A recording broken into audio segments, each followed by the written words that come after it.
દરેક વિદ્યાર્થી મિત્રોનું યુનિક એકેડમીમાં હાર્દિક સ્વાગત છે.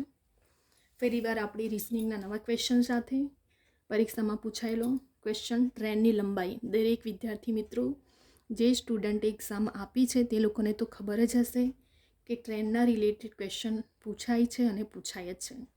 અને જે સ્ટુડન્ટ્સ નવા છે તે લોકો હવે નવી પ્રેક્ટિસ સાથે એક્ઝામ આપશે એટલે એમને એક્સપિરિયન્સ થશે. બરાબર, તો હવે આપણે એની પ્રેક્ટિસ કરીએ અને સોલ્વ કરીએ ક્વેશ્ચનને. બે ટ્રેનની લંબાઈ, ધ્યાનથી પહેલાં વાંચો પહેલાં ક્વેશ્ચનને. બે ટ્રેનની લંબાઈ 185 મીટર અને 215 મીટર છે. જો આ પાછલા પરીક્ષામાં પૂછાયેલો ક્વેશ્ચન છે. બે ટ્રેનની લંબાઈ 185 મીટર અને 215 મીટર છે.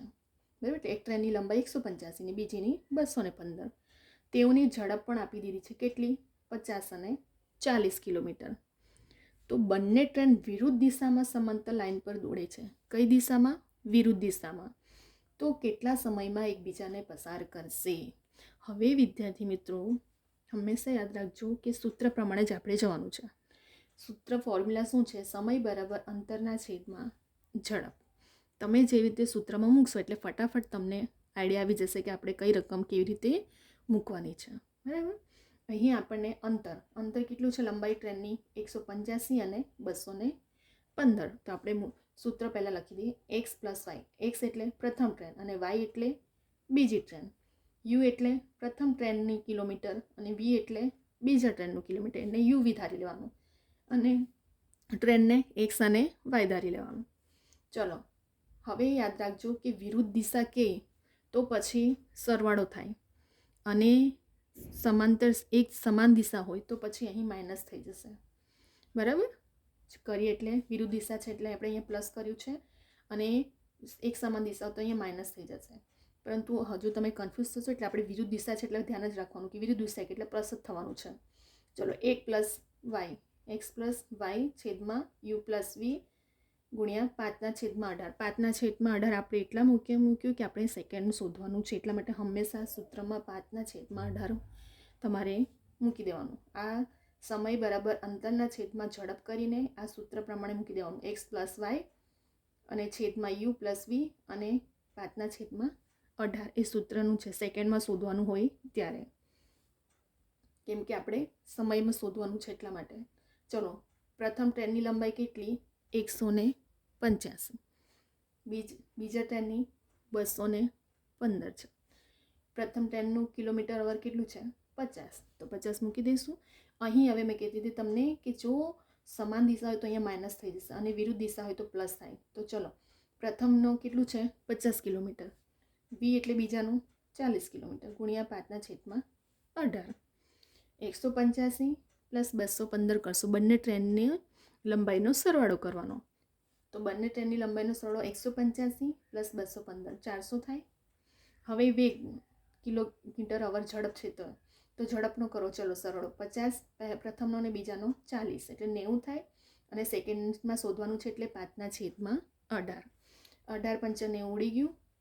ચલો, 400/5 ગુણ્યા 5 એટલે 400/5 25. હવે આને 400 ને તમે 25 વડે 25 1 25 ને 25 છે 90 ઉડી જશે.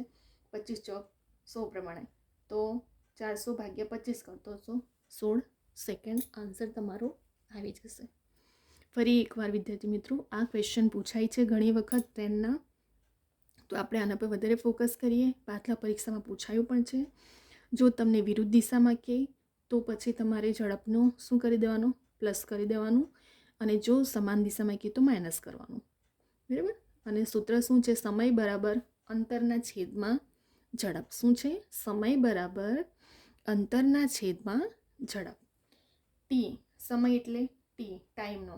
અંતર બે ટ્રેનનું, પ્રથમ ટ્રેનનો એક્સ ધાર્યો, બીજી ટ્રેનનો વાય ધારી દીધો આપણે. યુ પ્રથમ ટ્રેનનું ઝડપ અને વી એ બીજા ટ્રેનની ઝડપ અને સેકન્ડમાં શોધવાનું હોય છે એટલે માટે 5/18 આપણે સૂત્રમાં જ મૂકી દીધું છે. ચલો, એક્સ પ્લસ વાય 185 પ્લસ 215 બંને ટ્રેનની ઝડપ લંબાઈ સરવાળો કર્યો આપણે. 185 પ્લસ 215. હવે યુવી એટલે ઝડપનો સરવાળો કરો. 50 + 40 ને સેકન્ડ વડે આપણે ગુણવાનું છે એટલે 5/18. 185 પ્લસ 215 400, 50 પ્લસ 40 એટલે 90, અને અહીં 5 ના છેદમાં 18, 18 પંચા 90 ઉડી ગયું. બરાબર. હવે 400 ના છેદમાં પાછું 25, અને અહીં તમે કટ કરો. 50 ને 40 નહીં છે, અને અહીં 5 ના છેદમાં 18 વડે ઉડાવશો તો 400 ના છેદમાં શું રહેશે? 5 ગુણ્યા 5, એટલે 400 ના છેદમાં 25 આપણો શું છે? આન્સર. પરંતુ એને આપણે હવે જ્યારે ઉડાવશું તો કેટલો આવશે? 400 ભાગ્યા 25 કરશું તો 16 સેકન્ડે આપણો આન્સર આવી જશે. બરાબર. હવે વિદ્યાર્થી મિત્રો, આપણે આ ક્વેશ્ચન પણ સોલ્વ કરી લીધો છે. હવે વિદ્યાર્થી મિત્રો, તમને આ વિડીયો ગમે તો લાઈક, શેર, સબસ્ક્રાઈબ કરો. બીજા બધા વિદ્યાર્થી મિત્રોને પણ શેર કરો. દરેક વિદ્યાર્થી સુધી આ વિડીયો પહોંચે અને એ લોકોને પણ આ શોર્ટ ટ્રિક કઈ રીતે ટ્રેનના દાખલા તમે ઇઝીલી ગણી શકો છો. બરાબર. તો તમને ખબર પડી જશે, અને તમે વધારે શોર્ટ ટ્રિકમાં સારી મેથડ પ્રમાણે પ્રેક્ટિસ કરી હશે તો એક્ઝામમાં પણ તમે સોલ્વ કરીને ક્વેશ્ચનને કવર કરી શકો છો. બરાબર. હવે આપણે ઘણા બધા હવે રિઝનિંગના ક્વેશ્ચન સોલ્વ કરી રહ્યા છે, અને સ્પેશિયલ તમારે હજુ તો મેં તમને પરીક્ષામાં પૂછાયેલ કરાવી રહી છું.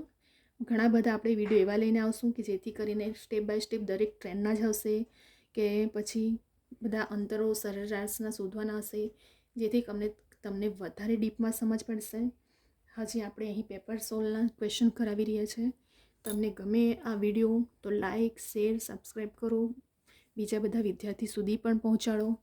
અને અહીં આપણે ક્વેશ્ચનને સ્ટોપ કરીએ છીએ, આપણો વિડીયો સ્ટોપ કરીએ છીએ, અને હવે નેક્સ્ટ ટાઈમે આપણે બીજા વિડીયો ઘણા બધા રિઝનિંગના લઈને આવશું, જેથી કરીને તમને એક્ઝામમાં વધારે ટ્રીક પ્રમાણે શોર્ટમાં તમે સમજી શકો અને એક્ઝામમાં કવર કરી શકો.